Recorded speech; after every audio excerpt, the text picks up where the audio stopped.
Hernia क्या होता है, कैसे डेवलप हो जाता है और इसकी ट्रीटमेंट क्या है, क्या सर्जरी ही इसकी ट्रीटमेंट है। आज इस टॉपिक पे डिटेल बात करेंगे, वीडियो को पूरा देखिएगा।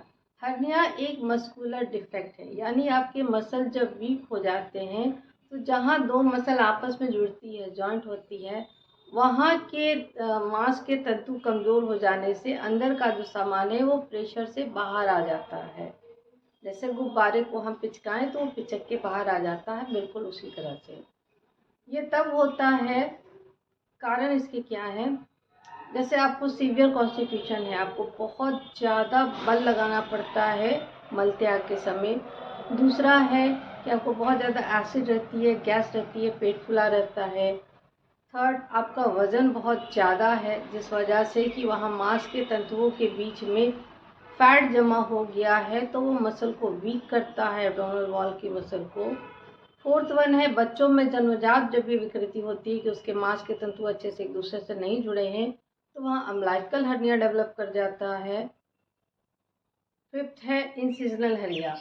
हमने फिफ्थ इंसिजनल हर्निया कैसे बनता है, अगर आपका ऑपरेशन हुआ और वो मांस तंतु अच्छे से नहीं जुड़े, उनका पोषण अच्छे से नहीं हुआ, तो कुछ दिनों बाद उस गैप में से अंदर का सामान बाहर आ जाता है, जिसे हम इंसिजनल हर्निया कहते हैं। इंग्वानल हर्निया, फीमोरल हर्निया पेशाब के रास्ते के पास की, यानी एकदम नीचे के जननांगों के पास की हर्निया होती है। उसका भी कारण वही है कि वहाँ के मांसतंतु कमज़ोर हो रहे हैं और आपको पेशाब दिखाने के टाइम में बहुत ज़्यादा जोर लगाना पड़ता है। एक और हर्निया जो पेट के अंदर बनता है, जो बाहर से नहीं दिखता है, वो है हाइटस हर्निया। इसमें स्टमक की जो हमारी वॉल है वो बहुत पतली हो जाती है, उसकी दीवारें जब पतली हो जाती हैं तो वो उसी तरह से फूलती हैं जैसे गुब्बारे को पिचका के हम इधर उधर कर सकते हैं, बिल्कुल सेम। और वो इसोफेगस यानी खाने की नली के आगे या पीछे आने की वजह से उसे हम स्लाइडिंग हाइटस हर्निया कहते हैं। ये भी हर्निया का ही एक प्रकार है।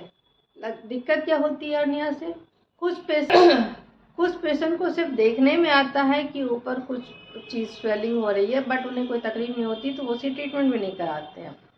हार्टस हर्निया में आपको, चूँकि स्टमक का कुछ पार्ट आपके फूड पाइप में आता है, इसलिए उसके साथ में आपका खाना जो आपने खाया है, जो एसिड बनी, जो गैस बनी, वो भी ऊपर आता है, तो आपको सीने में जलन, खट्टी डकारें आना, दर्द होना, सीने में दर्द जो कि हार्ट का दर्द नहीं प्रूव होता है, और एक अनइजीनेस रहता है।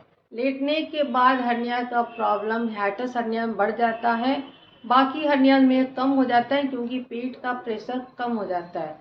किसी भी कारण से आपका पेट का प्रेशर बढ़ेगा, फॉर एग्जांपल आपको बहुत ज़्यादा खांसी है, तो आपके हर्निया के सिम्टम बढ़ जाएंगे। आप कोई ऐसा काम करते हैं जिसमें किसी चीज़ को, सामान को पुश करना है, धकेलना है, तो भी आपका हर्निया बढ़ जाएगा।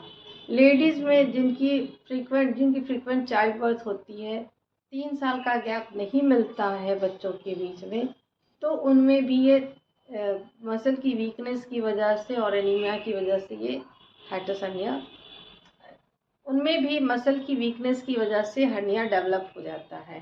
ट्रीटमेंट की बात आते हैं। जिस तरह से आपने देखा है कि इसके बहुत सारे कारण हैं, जैसे कि क्रॉनिक कफ है, कॉन्स्टिपेशन है, एसिडिटी है, गैस है, मस्कुलर वीकनेस है, या आपका वज़न बहुत ज़्यादा है, ओबेसिटी है। तो उन्हीं कारणों को ध्यान में रखते हुए जब हम आयुर्वेद में इसके कारण के अनुसार चिकित्सा करते हैं और मांस धातु को बल देते हैं, तो हर्निया बिल्कुल ठीक हो जाता है। सर्जरी कराने की नौबत 95% केसेस में नहीं आती है, तो आपको सर्जरी की ज़रूरत नहीं पड़ेगी। फॉर एग्जांपल, आपको खांसी है, किस कारण से खांसी है, वात दोष बढ़ा है, पित्त दोष बढ़ा है, कफ बढ़ा है, या क्षयात्मक संप्राप्ति हो रही है, या ट्यूबरकुलोसिस के बाद की खांसी है जहां आपने टीबी की पूरी कोर्स कर ली है लेकिन आपकी खांसी नहीं जा रही है, तो उस कारण के अनुसार जब हम उसकी ट्रीटमेंट करते हैं और बल्य चिकित्सा, समान से समान की वृद्धि होती है, इस न्याय के अनुसार जब हम पेशेंट को मसल का सूप यानी मटन का सूप देते हैं मांस धातु को बढ़ाने के लिए, साथ में बल्य औषधियाँ हमारी जो है, जैसे बला है, शतावरी है, विदारी है, अश्वगंधा है, तो इनका यूज़ जब हम करते हैं तो मांस धातु को बल मिलता है और वो डिफेक्ट अपने आप काफ़ी कम हो जाता है। आपको सर्जरी की ज़रूरत नहीं पड़ती है 95% केसेस में। इसलिए सर्जरी कराने से पहले एक बार आयुर्वेदिक अप्रोच जरूर लें, किसी भी अच्छे आयुर्वेदिक फिजिशियन से दिखाएं। मेरा नाम डॉक्टर उमा गुप्ता है। मेरा 16 इयर्स का एक्सपीरियंस है। आप मुझे इस नंबर पे अपने ट्रीटमेंट के लिए कंसल्ट कर सकते हैं। और अगर ये वीडियो आपको यूज़फुल लगा तो मेरे चैनल को सब्सक्राइब, वीडियो को लाइक और शेयर जरूर करें। Thank you.